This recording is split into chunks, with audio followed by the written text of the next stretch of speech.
bukan boba tea, tapi kita sekarang bercerita berkenaan dengan air kosong. Maksudnya air mineral ke, drinking water ke, yang penting air kosong lah, air yang zero kalori. Ataupun kalau contoh anda memang jenis tak suka ataupun memang tak boleh telan air yang tak berperisa, kita nak suggest ataupun kita nak galakkan anda minum air yang zero kalori ni secukupnya, ikutkan kita punya keperluan badan. Kita boleh ambil ataupun kita boleh cuba alternatif dengan cara kita diffusekan air kosong kita ni, ataupun air jarang lah kalau orang Jawa cakap, dengan buah-buahan macam lemon, untuk kita masukkan perisa ataupun rasa dalam kita punya air tu.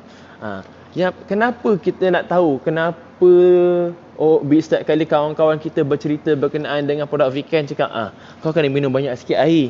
Kenapa benda ni berlaku? Waalaikumsalam Cikgu T, apa khabar? Sihat di sana? Orang-orang jerantut lama dah kita tak sampai kat sana. Okey. Kenapa anda di luar sana biasa sangat menasihatkan sahabat-sahabat kita bila mereka mengenakan ataupun memakai produk Viken ni untuk kerap minum air? Sebabnya yang pertama, air ni adalah satu medium penting ataupun bahan yang penting untuk memastikan kita punya darah tak pekat.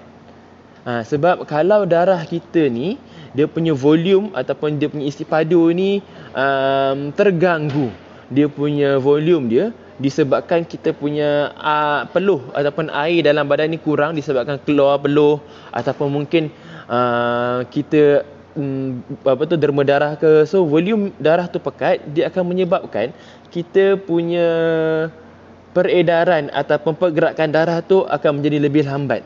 Waalaikumsalam Kak Bani. Aduh mak, dia panggil jangan sebar-sebarkan Kak Bani, biar kita berdua je tahu kat situ. Okey. So, yang pertamanya kenapa kita kena minum air air sebanyak mungkin, sebab kita tak nak volume darah kita tu terlalu pekat dan menyebabkan dia akan mengacau kita punya peredaran darah dalam badan. So, bila peredaran darah tu terkacau ataupun terganggu, dia akan menyebabkan proses transportation, ataupun kita nak hantar kita punya oksigen, kita nak hantar kita punya makanan, kita nak hantar kita punya benda-benda bahan-bahan yang kita nak kumuh, ataupun bahan excretion yang maksudnya macam urea, byproduct macam kita punya garam, urea, semua benda-benda yang kita tak perlukan, senang nak dibawa keluar daripada badan kita. So itu penting, yang pertama, poin yang sangat-sangat penting yang kita kena tekankan dekat kawan-kawan kita kat luar sana berkenaan dengan air ni. Sebab kita tak nak volume air tu, volume kita punya darah tu terlalu pekat. Okay, and satu lagi, bila volume darah kita ni terlalu pekat, disebabkan oleh kita mungkin pergi derma darah, ataupun kita lagi time sekarang ni, alhamdulillah sekarang ni dalam seminggu dua ni dah kerap hujan. Kalau di area KL ataupun masa saya station hari tu pun dekat Johor, alhamdulillah dah start hujan. So kurang sikitlah panas dia, walaupun ada panas tu still lagi rasa, tapi dapatlah juga rasa sejuk-sejuk disebabkan hujan tu sendiri. Tapi kalau kita compare masa awal-awal dahulu yang agak terik, panas yang sampaikan hujan pun kita boleh kira dengan jari bila waktu nak hujan tu. So kita kena kita kenalah kerap minum air. Sebab kalau time kita terlalu panas, kita biarkan badan kita dehydrated, kita ada risiko untuk pengsan secara tiba-tiba, disebabkan kita punya badan ni tak cukup air. Contohlah macam kita tengok kalau dulu zaman-zaman kita sekolah, ataupun Waalaikumsalam Tuan Syed. Kalau contohlah zaman kita sekolah dahulu, ataupun zaman kita tengah aktif kawat ke apa, ataupun kalau kita tengok masa merdeka, kita punya askar berkawat atau berdiri dekat tengah panas, ada yang pengsan tu kadang-kadang disebabkan dia orang dehydrated, ataupun salah satu disebabkan dia orang penat lah. Punca utama tu sebab dia orang dehydrated. So dia ada risiko. Nama istilah ataupun nama yang menyebabkan orang tu boleh pengsan disebabkan dia orang kurang air, kita panggil sinkopia. Sinkopia tu adalah satu term lah, di mana orang tu terlalu banyak air kurang dalam badan yang menyebabkan dia orang boleh pingsan secara tiba-tiba. Okey? So kita tak nak benda ni berlaku. So sebab itulah ramai sahabat-sahabat kita di luar sana bila kita memakai kita punya produk African ni, kita dah cantikkan salur darah kita. So kadang-kadang volume dia tu jadi besar balik. So menyebabkan kita punya salur darah tu jadi kadang pekat kembali. So that's why kita suruh digalakkan untuk minum air. Kalau heat stroke tu basically disebabkan ada kaitan juga dengan dehydration, and satu lagi sebab badan kita ni terlalu Janet, ada orang nak masuk. Sorry lah. Kalau heat stroke tu basically dia ada kaitan juga dengan kita punya alamak, dia tak nampak. Sekejap, ada orang nak masuk sebenarnya.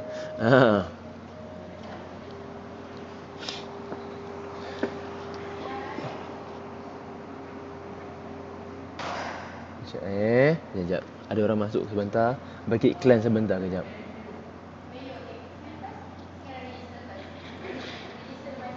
Okey, berbalik pada soalan Kak Faizah tadi. Okey, kalau heat stroke ni, dia yang pertamanya memang disebabkan panas yang melampau lah.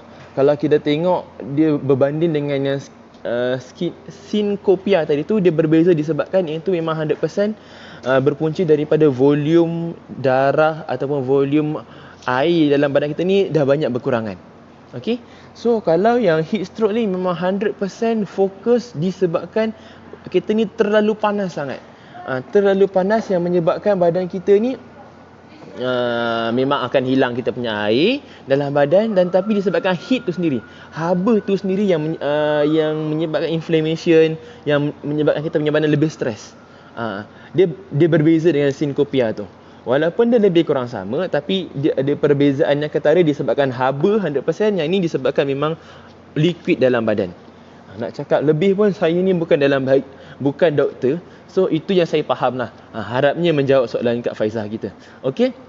So berbalik kepada kita punya tajuk tadi. So saya recap untuk point yang pertama saya cerita tadi, untuk bagi yang siapa-siapa yang baru masuk. Air ni penting untuk diri kita. Kenapa yang pertama dia? InsyaAllah sebabnya kenapa kita tak nak kita punya badan kita, darah kita terlalu pekat. Disebabkan kita punya badan ni mengeluarkan air, mengeluarkan peluh ataupun mengeluarkan air dalam badan kita ni terlalu banyak. Disebabkan dehydrated tu, badan kita ni darahnya jadi pekat. So kita tak nak darah tu pekat, sebab nanti dia akan mengacau kita punya absorption dan juga kita punya proses perkumuhan tu. Itu tadi point yang pertama.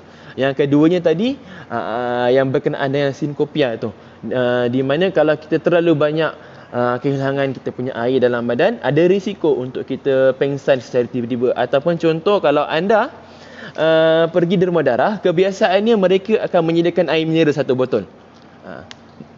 Pernah tak anda terfikir kenapa mereka menyediakan air? Padahal kalau sediakan makanan tu cukuplah, sebab kita dah ni kan. Sebenarnya sebab bila kita derma darah, badan kita akan kehilangan volume darah dan juga kita punya liquid dalam badan lah. So bila certain volume liquid dalam badan tu hilang, dia akan menyebabkan kita pun akan berlaku sinkopia tu juga. Maksudnya kita ada kemungkinan, ada kebarangkalian untuk pengsan selepas kita kita panggil kita menderma darah tu sendiri. Sebab tu biasanya nurse ataupun doktor yang bertugas masa kita derma darah tu, dia akan suruh kita relax dulu, kasih kita chill dulu, kita minum air. Yang satu lagi untuk regulate balik kita punya darah degupan jantung. Sebab bila kita punya air dalam badan tu berkurangan dalam jangka masa yang sangat-sangat singkat ataupun drastik, dia pun akan mengacau kita punya degupan jantung ataupun kita punya blood pressure. Biasanya contoh kalau benda ni berlaku, kebiasaan kita panggil tekanan darah rendah. So sebab itulah bila kita derma darah, biasanya nurse takkan bagi kita terus bangun. Sebab bila contohlah kalau anda memang ada masalah tekanan darah rendah, kebiasaannya bila contoh anda duduk ataupun anda cangkung ataupun anda tengah rukuk, anda tak boleh melakukan pergerakan bangun ataupun berdiri secara mengejut ataupun secara laju.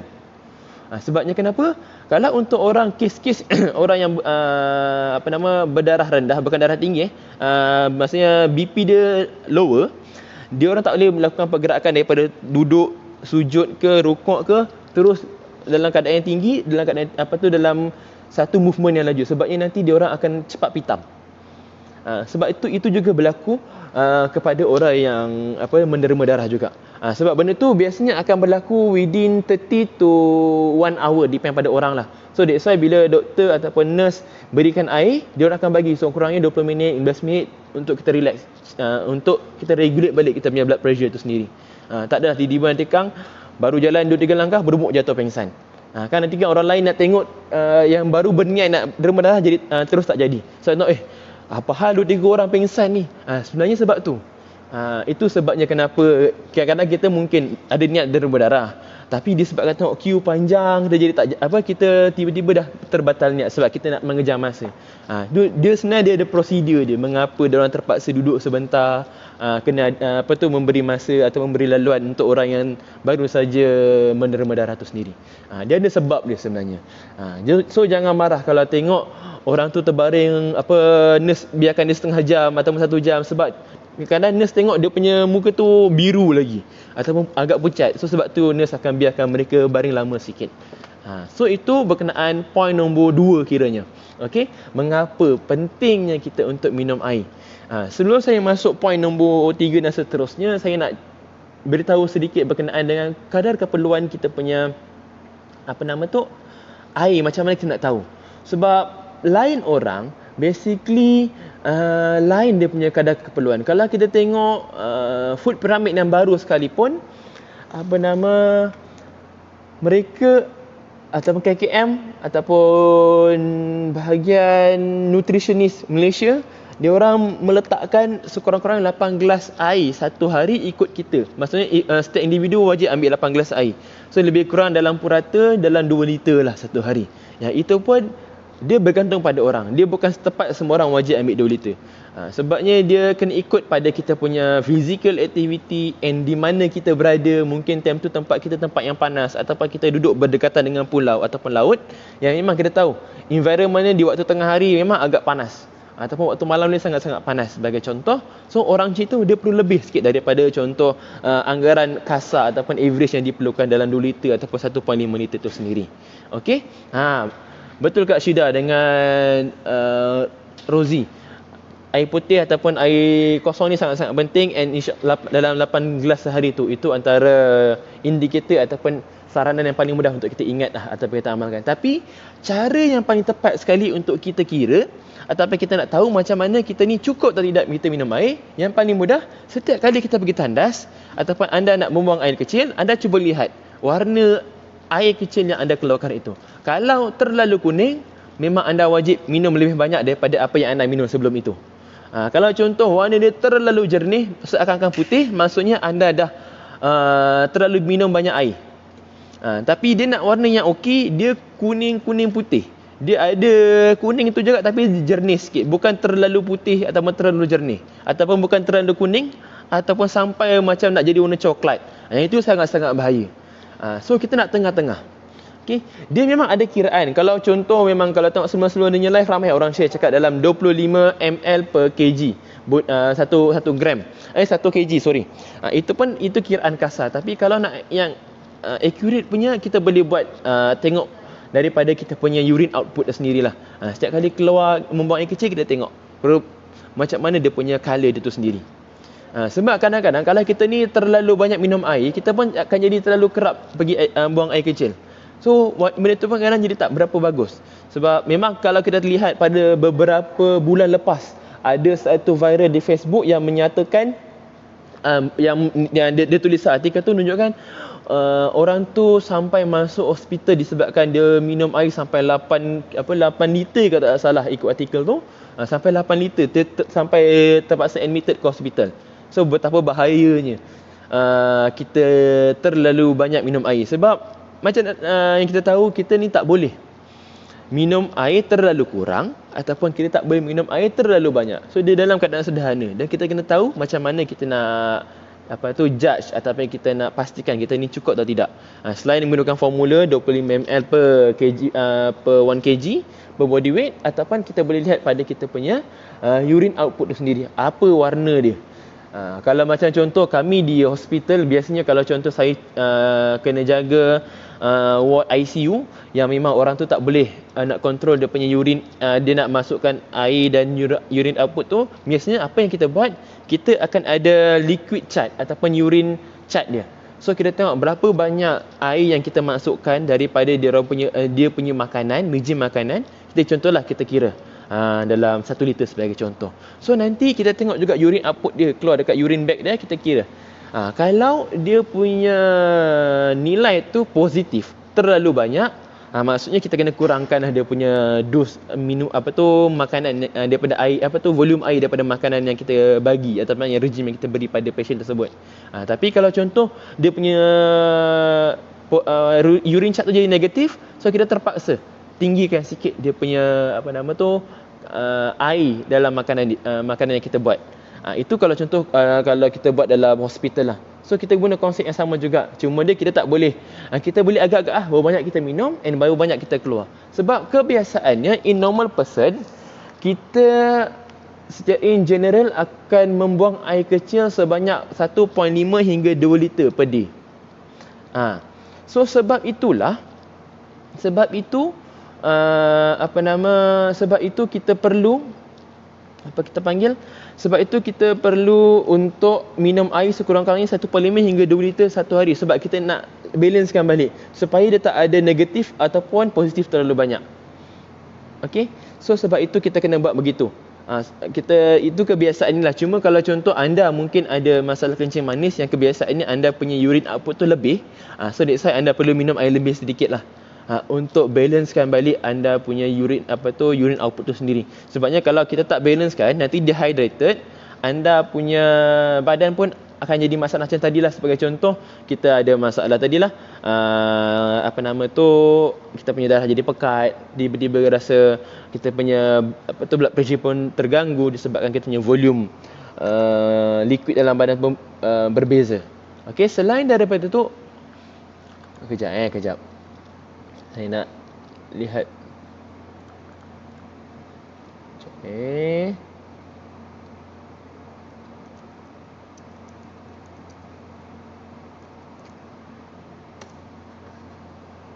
Sebentar ya.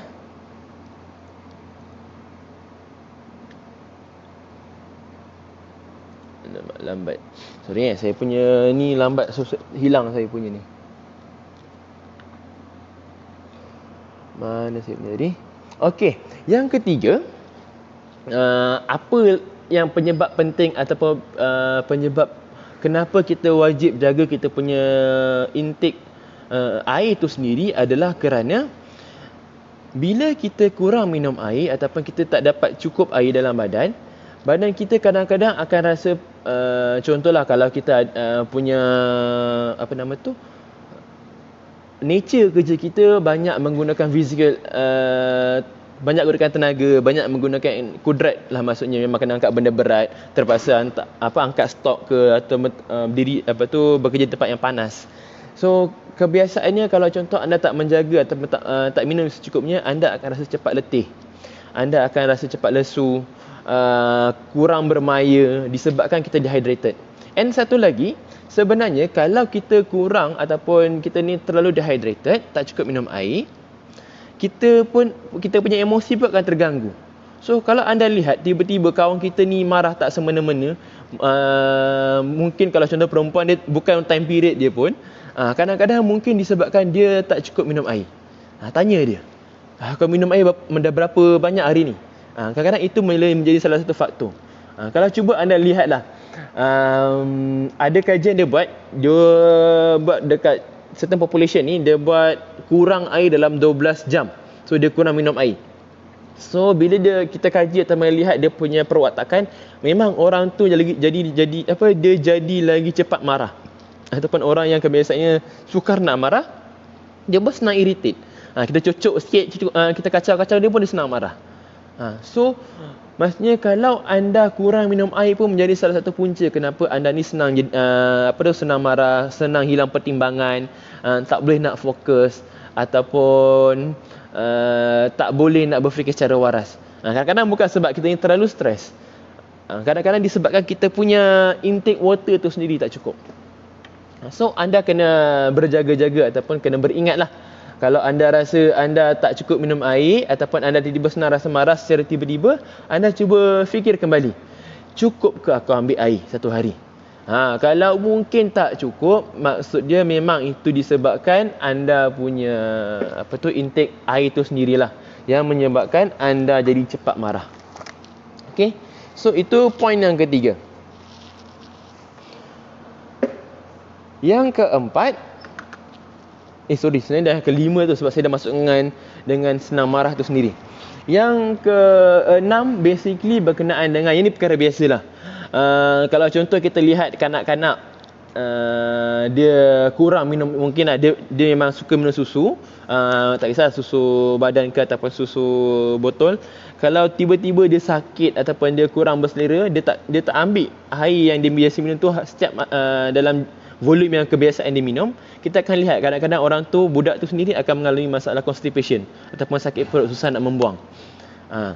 So memang benda ni akan berlaku sebabnya kenapa? Bila kita punya najis ataupun kita punya byproduct dekat bawah tu, dia memerlukan large volume of liquid untuk dia memastikan dia punya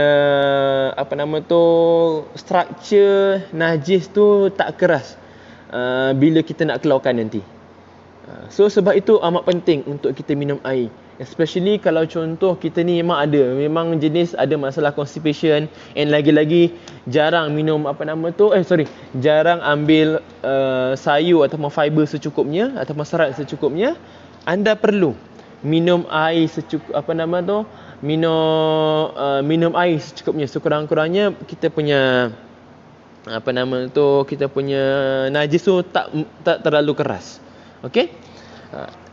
And kita juga kena tengok yang macam saya kata tadi, kalau kita dehydrated ataupun kurang minum air, kita pun memang ada potensi untuk rasa pening kepala itu sendiri. Okey? Sebab kenapa pening kepala? Sebab kita punya electrolyte punya balance dalam badan dia dah tak cantik. Sebab itulah dia jadi ada masalah. Kita punya badan ni senang rasa pening-pening kepala. Kadang-kadang contoh orang tu ada migraine, lepas tu dia memang kurang minum air, so dia akan jadi salah satu punca dia punya migraine tu menyerang. Okey? Yang ini berkenaan in general. Kenapa? And ada kaitannya juga kenapa kita biasa pakai produk-produk weekend wajib kena minum air secukupnya. Yang benda paling dekat sekali, kenapa tu disebabkan kita nak keluarkan ataupun kita nak excrete out kita punya byproduct lah, macam urea atau bahan-bahan kumuh yang kita tak perlukan. Sebab tu kita perlu minum air secukupnya, sebab kita tak nak kita punya proses untuk menyah toksikkan dalam badan, toksik yang nak dikeluarkan dalam badan terganggu dia punya perjalanan. Sebab tu kita biasa sangat-sangat menyarankan mereka untuk minum air secukupnya.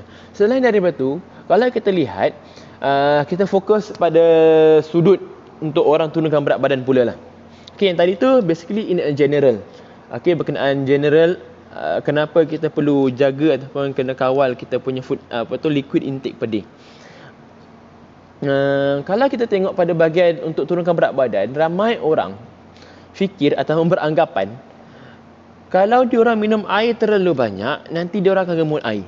Bila diorang gemuk air, diorang timbang diorang naik penimbang, asyik tak turun je. So diorang jadi fobia, diorang jadi stres. Kenapa aku jadi macam ini? Sebab bagi saya sebenarnya kalau kita minum air secukupnya ataupun kita minum banyak air tapi dalam kuantiti yang sepatutnya lah. Okey? Anda tak perlu risau berkenaan dengan berat yang anda naik disebabkan air itu sendiri. Sebab air itu basically dia akan hilang dan dia akan senang nak keluar. Melainkan anda memang ada masalah water retention. Maksudnya macam mana water retention ni? Anda bila lihat contohlah kaki ke tangan anda ke, bila kita tekan kita punya kulit ni, badan contohlah kita tekan kulit kita ni, dia punya masa yang diperlukan untuk kita punya kulit ni balik kepada posisi asal tu, dia jadi lambat sikit. Itu kemungkinan anda ada tanda-tanda anda ada masalah water retention. Okey? Kalau je nak cakap minum air banyak kena bagi tanda selalu. Itu tak ada masalah. Cuma je kalau terlalu kerap sangat tu, contoh setiap setengah jam kena tu, itu maksudnya kemungkinan besar kita ambil air tu terlalu banyak lah. So that's why kita lihat dia punya warna air tu, warna kita punya air kencing tu sendiri. Okey. Okey, berbalik tadi berkenaan dengan isu yang kita turunkan berat badan tu sendiri. Kalau anda memang ada masalah water retention, okey, anda memang kena kawal ataupun berjaga-jaga dengan nilai air yang anda ambil ataupun anda bawa masuk pada kita punya badan. And especially selain daripada tu, anda kena lihat juga kepada makanan-makanan yang akan menyebabkan kita punya Kak Syida cakap, Janet, you dekat dengan toilet tak apa, senang lari. Okay, so kalau kita tengok contoh kalau anda ada masalah water retention, kita kena lihat juga pada kita punya intake garam dan juga intake karbohidrat juga. Sebab karbohidrat pun, kalau kita makan makanan yang tinggi karbohidrat, kita memerlukan air ataupun liquid lebih banyak berbanding kalau kita makan makanan yang sumber protein ataupun makanan sumber daripada lemak. Sebab kita nak digest karbohidrat dalam badan, dia memerlukan extra liquid ataupun air untuk dia absorption dia bagus. So kalau anda tak minum air secukupnya dan anda ambil makanan-makanan manis ataupun makanan-makanan yang tinggi karbohidrat, bagaimana badan kita nak digest ataupun nak bakar ataupun nak menggunakan kita punya makanan yang tadi yang daripada sumber karbohidrat tu sendiri untuk diproses sebaik mungkin. Tu yang kadang-kadang berlaku disebabkan ada masalah kita kurang minum air, badan kita tak boleh menggunakan ataupun utilize karbohidrat tu sebaik mungkin. Dia gunakan separuh saja dan selebihnya dia akan terus diolah ataupun disimpan sebagai lemak ringkas. Tu sebab tu kita senang tambah berat badan. So anda kena berjaga-jaga. Kalau contoh anda memang banyak makan makanan tinggi karbohidrat, anda rasa lebih daripada biasa, so anda kena minum air banyak sikit supaya badan kita senang nak kaut ataupun nak digest kita punya makanan yang kita makan tadi. Kalau kita minum kurang, nanti anda ada masalah. Tiba-tiba anda timbang berat, anda anda amalkan benda tu dalam 2-3 hari ataupun seminggu, anda punya berat meningkat disebabkan masalah ni lah. Disebabkan anda punya karbohidrat yang makan sebelum ni tak dicernakan sebaik mungkin. Sebabkan kenapa? Anda punya liquid dalam badan tak secukup untuk membantu proses absorption ataupun digestion karbohidrat itu sendiri. Okey, itu berkenaan dengan kalau kita lihat pada sudut pandangan kalau kita nak turunkan berat badan jugalah. Okey, selain daripada itu, air yang cukup juga membantu ataupun ada kaitan juga dalam proses untuk digestion protein dengan lemak tu juga.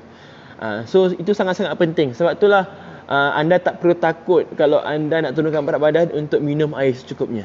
So jangan sesekali kawal ataupun sekat diri kita untuk minum air secukupnya. Sebab ini benda ni berlaku kepada saya punya salah seorang kita panggil peserta lah dalam program yang saya lakukan sebelum ni. Dia memang sangat-sangat takut untuk minum air. Bila saya tanya mengapa, dia cakap fobia. Setiap kali dia minum air, dia pergi timbang, berat dia naik. Memang kalau kau timbang, tak kisahlah kau minum air ke, kau pergi makan ke, memang akan naik berat. Sebab benda tu kita dah masuk. Benda kita bayangkan macam kita kita pegang guni, kita isi berat, kita isi something dalam kita punya guni. Sure, benda tu akan berubah berat dia. So jangan sesekali, kalau contohlah anda ni memang fokus nak turun berat badan, jangan sesekali untuk timbang berat badan setiap masa, ataupun cuba nak timbang berat tu setiap kali lepas waktu subuh, selepas anda membuang air kecil, selepas anda buang air besar. InsyaAllah berat yang anda ukur tu sekurang-kurangnya tidak akan mempengaruhi berat air ataupun najis yang anda simpan semalaman. So kurang-kurangnya dia punya nilai tu lebih accurate lah berbanding anda bertukar-tukar waktu bila masa anda nak timbang tu. Ada Kak Syida. Sampaikan orang tu sendiri kita panggil bila dia sampaikan kita panggil air kecil dia tu dah berubah warna seakan-akan warna coklat. Kita lihat perwatakan dia macam tadi saya cakap, macam eksperimen ataupun kajian yang dilakukan dekat luar tu, memang dia jenis senang marah-marah. Ataupun bila kita tegur sikit je cakap asal ni kurang tepat ni ataupun kurang elok kalau kita lakukan dalam jangka masa yang lama, dia cepat terasa. Disebabkan tadilah macam saya cakap awal tadi, bila kita tak cukup minum air, orang tu pun senang trigger ataupun tak boleh nak kawal marah dia. Dia memang senang marah ataupun dia tak boleh kawal emosi dia. Benda ni memang benda kita panggil benda yang berlaku di depan mata. Tak apa Dayah, jangan risau. Kalau takut nak timbang tak ada masalah. Sebenarnya kalau contohlah kita cerita berkenaan contoh nak kira, nak timbang berat ke, nak ukur sama ada kita ni ada penurunan berat badan atau tidak, sebenarnya lagi baik kalau kita lihat kepada penurunan inch loss kita daripada segi kita punya ukur lilit pinggang, ukur lilit lengan kita, ukur lilit peha kita, itu lebih baik. Sebabnya kenapa? Kita boleh lihat berapa banyak lapisan-lapisan lemak yang berjaya kita turunkan berbanding dengan berapa banyak berat yang kita dapat turun kalau kita timbang melalui penimbang kita. Sebab benda tu kadang tak akurat. Sebab sebagai contoh, kalau kita selain daripada kita timbang berat air, kurang minum air ataupun berat lepas makan ke apa, lemak ataupun massa dalam badan kita tu berbeza dia punya density. Kalau lemak dalam badan kita dah kurang and muscle ataupun otot dalam badan kita tu makin meningkat, so basically berat tu kadang-kadang tak ada jauh berbeza. Dia kadang jadi statik. So benda tu kadang-kadang yang menjadi kadang-kadang kita tak faham atau kita tak jelas berkenaan kenapa aku ni tak turun-turun berat badan. Padahal aku rasa ramai kawan-kawan dekat tempat kerja dah beritahu, kau dah turun lah. Tapi bila kita timbang ni tak turun-turun. Tu yang kita kena faham situasi ataupun kita kena faham mengapa benda ni boleh berlaku. Okey? Selain daripada itu, kita kena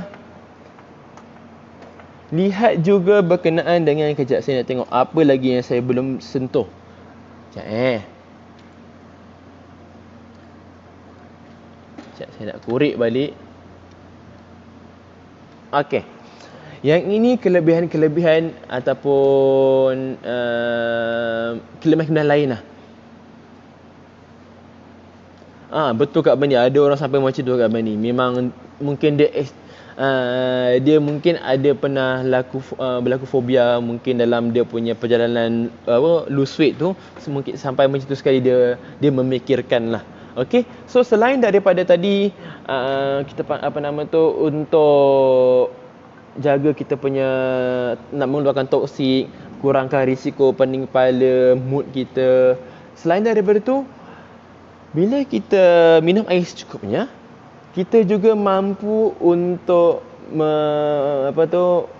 meningkatkan proses digestion badan kita lah. Macam tadi saya cakap berkenaan dengan protein, karbohidrat dengan fat tu, dia akan berlaku bila kita minum cukup air, dia akan mampu untuk assist kita punya digestion. And selain daripada tu, ini untuk orang ataupun kita ni yang di luar sana yang mempunyai masalah lebihan berat badan, kita nak turunkan berat badan dan kita melakukan exercise.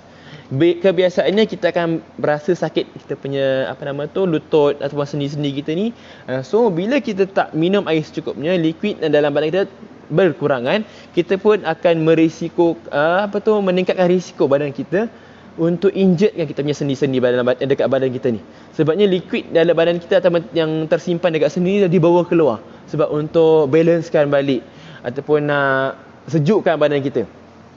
So penting juga untuk kita yang rasa-rasanya mungkin kita punya berat badan ni tak mampu ditampung oleh sendi-sendi yang kita ada, better anda minum air secukupnya supaya kita tak ada risiko untuk injuredkan kita punya kaki ataupun kita punya sendi-sendi yang ada. Okey. And selain daripada tu, ini perkara biasalah. Bila kita minum air secukupnya, badan kita mampu untuk regulatekan kita punya suhu badan. Bila regulasi suhu badan ni, dia ada kaitan tadi lah dengan kita punya stroke haba tu juga. Macam Kak Faizal punya soalan. Sebab kalau kita punya badan tak mampu untuk regulate kita punya suhu, kita tak mampu nak bezakan kita ni tengah panas ke apa kan. So dia tak boleh send signal dalam badan kita untuk minum air lebih. Itu ada risiko untuk kena stroke haba tu juga. Okay. And last sekali, berkenaan dengan kalau contoh kita ni tak cukup minum air yang ataupun terlalu banyak minum air. Contoh kalau kita tak cukup minum air, kita punya sodium terlalu tinggi. So nanti badan kita terlebih sodium. Ataupun kalau contoh kita ni terlalu banyak minum air, badan ni kita pun kurang sodium. So dia akan menyebabkan elektrolit dalam badan kita terganggu. Dan bila elektrolit ni terganggu, dia akan mengacau ataupun mengganggu kita punya contract and relax kita punya muscle. Ini daripada segi muscle yang ada pada kita, otot kaki, otot tangan, dan juga kita punya otot yang ada pada kita punya jantung. Tu sebabnya kalau kita kurang minum air, kita punya blood pressure ataupun kita punya degupan jantung tu pun akan terganggu juga. Okay, so itu basically berkenaan dengan kepentingan air itu sendirilah. Okay, kita kena tahu juga sebenarnya kita ni minum air, kita ada dua jenis. Sama ada kita minum air yang kita betul-betul perlu, ataupun yang kedua yang kita minum air memang bukan ikut queue kita haus. Okay, nama dia kalau dalam yang nama biasa dia kita panggil kejap mana?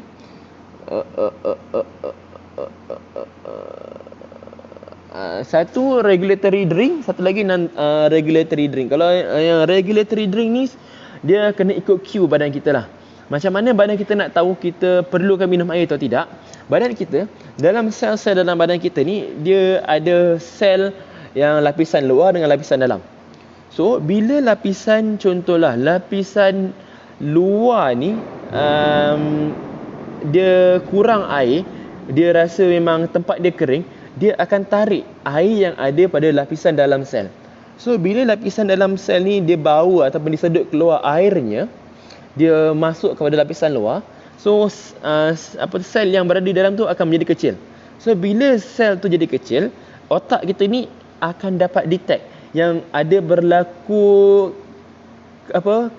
kecutan lah yang pada kita punya sel-sel tertentu dekat kita punya bahagian badan. So bila otak kita dapat send ataupun dapat rasa signal tu, dia akan send signal pada kita punya ginjal. So bila ginjal kita dapat signal, contohlah dia berlaku shrink ataupun kecutan yang berlaku pada kita punya sel yang berada di dalam sekali. So maksudnya badan kita memerlukan air. So otak kita akan send signal pada kita punya ginjal untuk mengurangkan rasa untuk membuang air kecil. Okey, maksudnya dia akan menghasilkan satu antidiuretik punya hormon yang untuk suppress kita punya kidney untuk produce air kecil. So daripada situ badan kita akan mula untuk minum air. So bila sel-sel dalam badan kita yang tadi memerlukan air tu dah mengembang dengan cantik, so otak kita pun dapat send signal tu cakap, oh, sel-sel ni semua dah dipenuhi dengan air. So dia akan send balik signal kepada kita punya kidney. Okey, nanti orang ni sampai certain level dia perlu membuang air kecil, so dia hasilkan hormon yang lebih pada diuretik punya efek. So nanti kita barulah terasa trigger nak buang air kecil tu. Ini cara bagaimana kita terasa untuk pergi membuang air kecil ataupun kita terasa dahaga sangat-sangat. Okey. And satu lagi tadi yang non regulatory drink tu, di mana kebiasaannya kita ambil minuman ataupun liquid yang berada daripada makanan. Sebagai contoh, kita ambil buah-buahan, kita ambil sup, kita ambil kita ambil minuman yang bila kita minum, benda tu memberi rasa seronok, rasa happy, ataupun kita perlu minum minuman tu untuk kita bersosial dengan orang. So macam contoh minuman-minuman yang kita biasa kita ambil ni macam teh, macam kopi, atau macam contoh kalau orang yang bukan Muslim, minum alkohol. So minum-minuman ni yang kita akan ambil bukan ikut queue. Memang kadang-kadang kita perlu minum benda ni, kita rasa nak minum, kita akan minum je. So benda-benda ni ada dua jenis lah. So kita kena bezakan. Kalau kebiasaannya kita minum ikut kapasiti yang regulatory punya drink, InsyaAllah kita akan ambil minuman, biasanya minuman yang zero kalori. Sebabnya kita nak cepat-cepat hilangkan rasa dahaga. Tapi kalau kita ambil minuman yang under non-regulatory drink, kita ada risiko untuk ambil minuman-minuman yang high rich in calorie lah maksudnya. So benda tu yang kita kena berjaga-jaga kalau kita nak turunkan berat badan. Okey. Itu berkenaan jenis atau bagaimana kita punya cue untuk minum air. Dia lebih kurang juga macam mana kita cue kita lapar juga.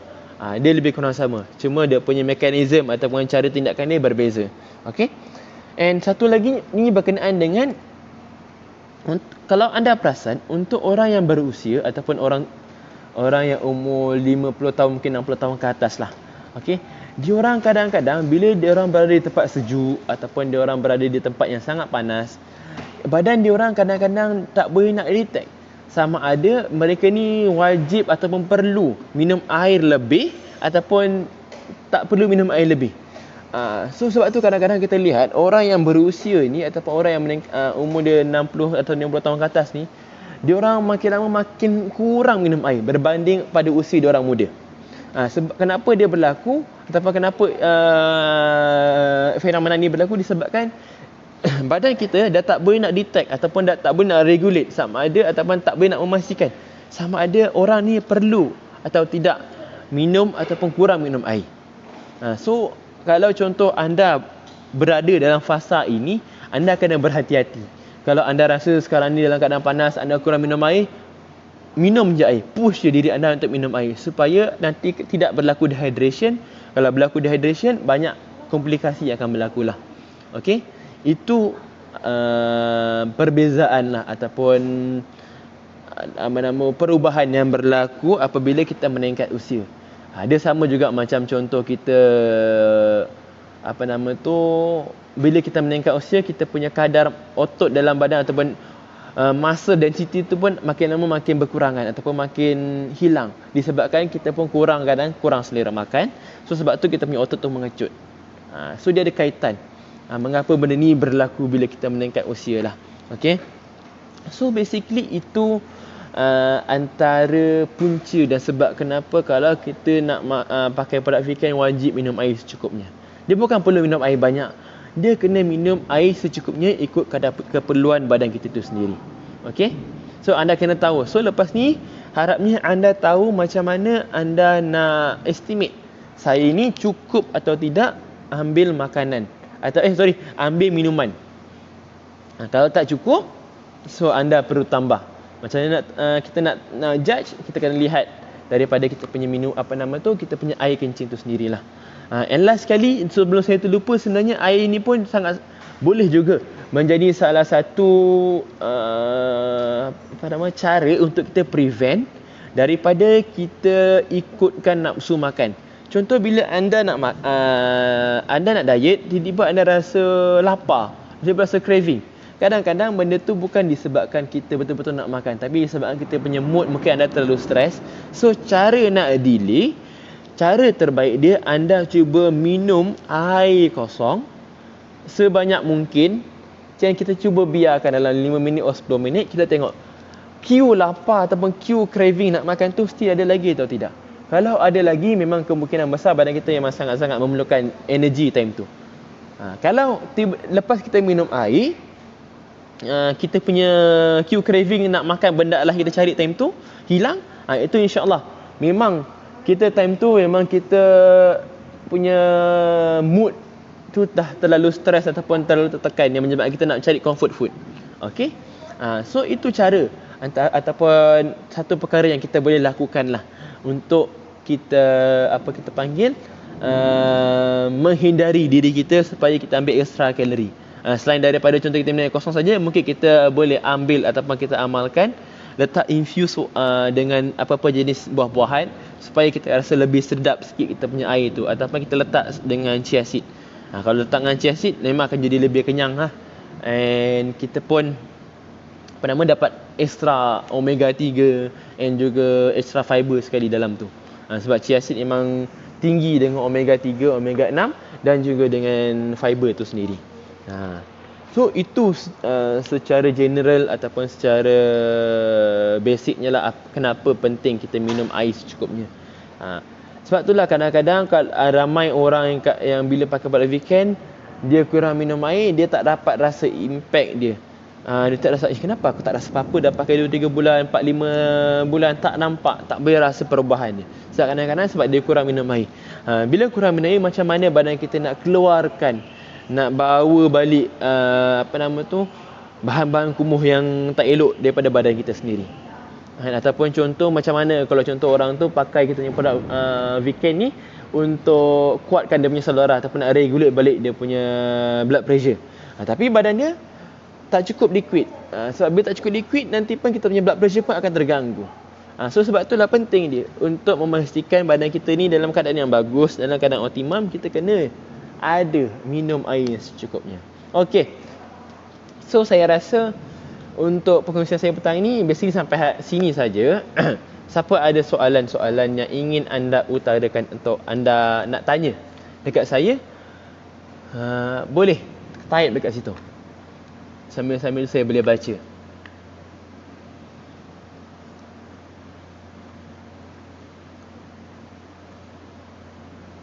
Ada tak anda ingin bertanya? Tak kisahlah berkenaan dengan topik pada petang ini ke ataupun topik-topik lain, tak ada masalah. Saya boleh kita boleh share.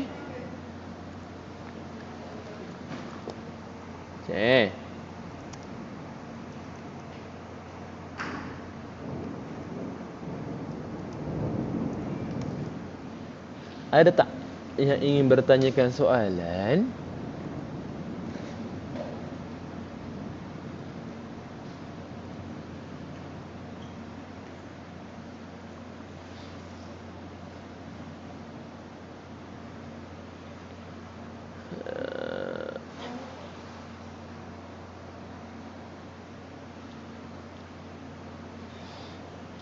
Oh, terima kasih Kak Faizah, dia memperbetulkan saya punya fakta yang salah tadi.